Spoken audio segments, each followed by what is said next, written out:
መስራት ካልቀረ ልክ እንደ ጽጌዬ ሰውን አትነካ ማንንም አትነካ በራሷ ዓለም ሰርታ እዚህ ደረጃ የደረሰች በጣም ጎበዝና ጀግና ሴት ነች። የምር እዚህኛው ጋር ሄዳ የሰውን ህይወት አትበጠበጥ። የሆነ ጊዜ ድራማ ትሰራለች። ከዛ በኋላ ያ ድራማ ሲከብዳት የሆነ በጣም ጥቅጥቅ ሲበዛበት ትወጣና በራሷ ነገር ትመጣለች።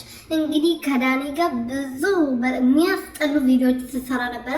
ጽጌ ያለችበትና ዳኒ ያሉበት ቦታ ብጥብጥ፣ መጣላት፣ መጋጫት አይጠፋም ተብሎ ብዙ ጊዜ ሲወራ ነበርና ምንድነኝ እኔ በራሴ ኮንፊደንስ ያለኝ ሴት ነኝ። ለምንድን ነው ከነሱ ጋር እየተጨቃጨኩ እየተጣላው የማውን ነገር እንሰራው?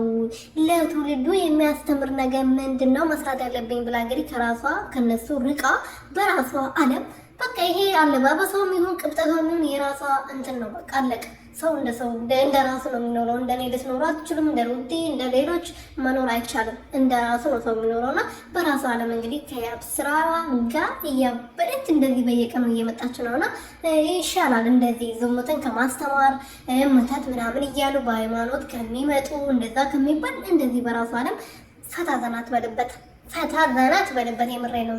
ጽጌ ትለያለሽ። ሰላም ቤተሰብ እንዴት ናችሁ? ደህና ናችሁ ወይ? እኔ በጣም ደህና ነኝ፣ እግዚአብሔር ይመስገን። ከእናንተ ናፍቆትና ሀሳብ በስተቀር ለዚህ ቻናል አዲስ የሆናችሁ ሰብስክራይብ፣ ሼር፣ ላይክ እያደረጋችሁ ቤተሰብ እንድትሆኑ በትህትና እየጠየኩኝ ጽጌዬ ዛሬ ደግሞ እንደዚህ ፍልቅልቅ ብላ ፋፍሽ ብላ መታለች ነው።